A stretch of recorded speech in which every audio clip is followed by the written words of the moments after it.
ইউক্রেনে পশ্চিমা সেনা মোতায়েন করলে তাদের উপর হামলা চালানোর হুমকি দিয়েছেন রাশিয়ার প্রেসিডেন্ট ভ্লাদিমির পুতিন। তিনি বলেন, বিদেশি সেনারা হবে তাদের বৈধ।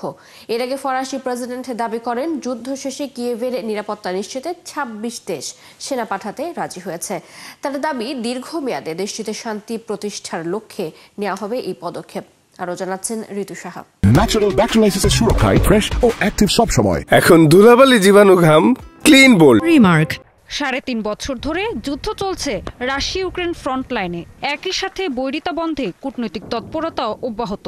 শান্তি চুক্তির জোরালো সম্ভাবনা দেখা না গেলেও যুদ্ধবিরতির পরবর্তী পরিকল্পনা নিয়ে ছক কষছে পশ্চিমারা, এমনটাই মনে করছেন রাজনৈতিক বিশ্লেষকরা। চলতি সপ্তাহে ফ্রান্সের নেতৃত্বে প্যারিসের প্রেসিডেন্সিয়াল প্যালেসে বৈঠকে বসে ইউক্রেনের পশ্চিমা মিত্ররা, যাতে অংশ নেন ইউক্রেনের প্রেসিডেন্ট ভলোদিমির জেলেনস্কিও।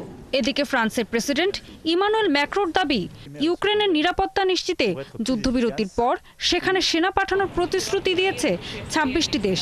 কিয়েভকে সহায়তার জন্য গঠিত কোয়ালিশন অফ দ্য উইলিং এর বাকি সদস্যরাও শিগগিরই এই ইস্যুতে তাদের অবস্থান জানানোর আশ্বাস দিয়েছেন। ২৬টি দেশ আনুষ্ঠানিকভাবে প্রতিশ্রুতি দিয়েছে, আরো কয়েকটি দেশ তাদের অবস্থান পরিষ্কার করবে বলে জানিয়েছে।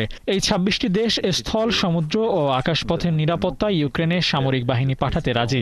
যুদ্ধবিরতি বা শান্তি প্রতিষ্ঠার পরদিন থেকে ইউক্রেনের ভূখণ্ডে নিরাপত্তা নিশ্চিত করব আমরা।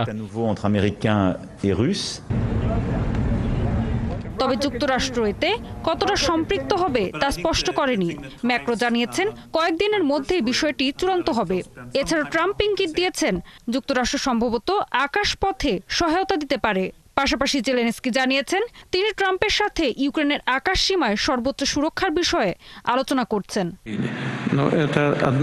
এদিকে পশ্চিমাদের এমন অবস্থান ভালোভাবে নেয়নি রাশিয়া। ইউক্রেনে অন্য কোনো দেশ সেনা পাঠালে তাদের উপর হামলার হুমকি দিয়েছেন প্রেসিডেন্ট ভ্লাদিমির পুতিন। ইউক্রেনের সম্ভাব্য বিদেশি সামরিক উপস্থিতি আসলে দেশটিকে ন্যাটোর কক্ষপথে টেনে নেয়ার অন্যতম মূল কারণ। তাই সেখানে যদি কোনো সেনা মোতায়েন হয়, বিশেষ করে যুদ্ধের এই সময়ে, তাহলে আমরা ধরে নেব তারা বৈধ লক্ষ্য এবং ধ্বংসের জন্য উপযুক্ত। পুতিন আরো জানান, ইউরোপীয় ইউনিয়নে যোগদানে ইউক্রেনকে বাধা দেবে না মস্কো। তবে জেলেনস্কির ন্যাটোতে যোগ দেওয়ার স্বপ্ন পূরণ হতে দেবেন না বলেও জানিয়েছেন তিনি। ঋতু সাহা, ৭১।